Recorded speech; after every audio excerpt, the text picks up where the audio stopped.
really did feel cool to walk through as you were clapping. That was such a cool experience. So, Mia, Ewesh Konecha, Ekwa Oncha. My name is Lindsay. I'm from Southern California, and I come from the Tongva tribe. And I'm here today to share with you a very important story that I have just recently risograph printed for the first time last month, in October, actually, the month before, because we're in December now. That's so crazy. Can you guys hear me okay? Is this all right? Okay, cool. I'm going to be sharing this story with you today about one of my ancestors, Toy Purina. And I don't want to say too much because I'm just going to get into it. So, this is an excerpt from the back of my zine, which you can also find in the back table. The stories of courageous indigenous heroes often endure long after their passing. The Lakota remember Sitting Bull, the Apache honor Geronimo, and the Tongva tribe in Southern California venerates Toy Purina. Her tale of bravery in the face of colonial oppression continues to inspire, offering hope to those silenced by the dominant forces of the white capitalist colonial patriarchy. My desire in this retelling, is to inspire all who connect with this zine to draw from her courage and fearlessly challenge power, just as she did in the past. For my sister, my cousin, my father, and my ancestors, Ekwasha, which means we are still here in Tongva.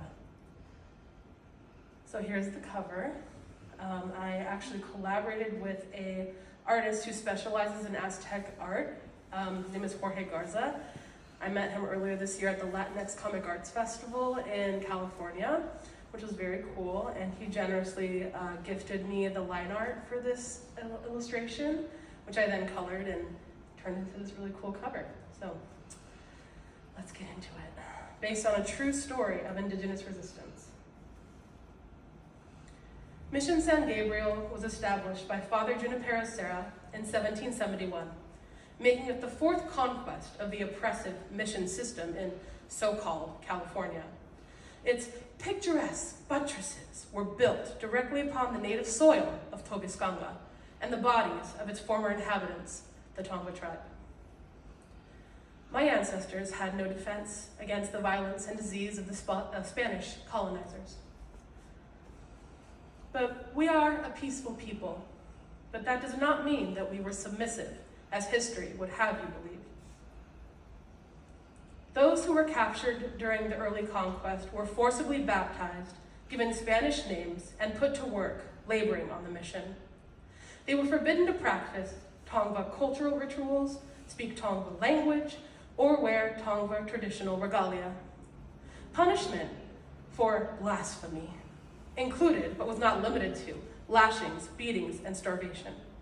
For 14 years, the neophytes suffered under Spanish rule, longing to escape from their cruel fates. And here, neophytes is a derogatory term that the Spanish colonizers used to refer to their newly converted charges. Fortunately, not all of the Tongva had been captured. Many existed outside of the mission's reach, living off the land as they had always done, avoiding slavery. They attempted to rescue their relatives from the mission several times with no success. They were simply no match for the gunpowder and bloodlust of their oppressors. The enslaved cried out, reaching to their relatives beyond the confines of their religious prison, desperately seeking aid. And in the year 1785, someone finally heard them. Can you guess who it was? Toy Purina, a respected Tongva shaman and medicine woman, said to possess powerful magic and a deep connection with Creator, was called to action by the people.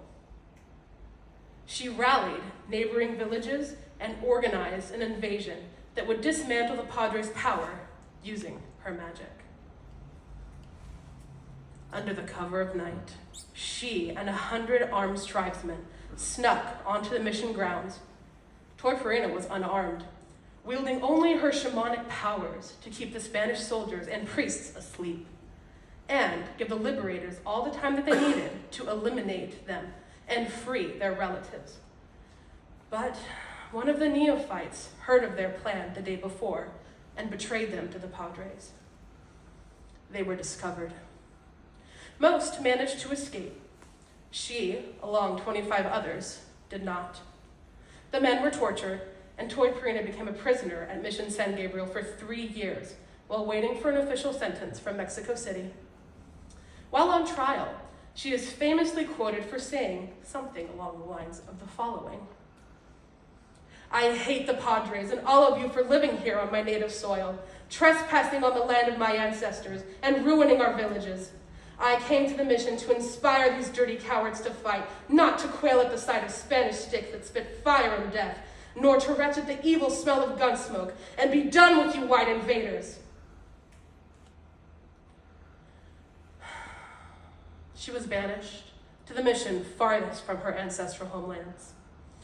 She was baptized, married to a Spanish soldier, and forced to bear 3 of his offspring before her death at the age of 39.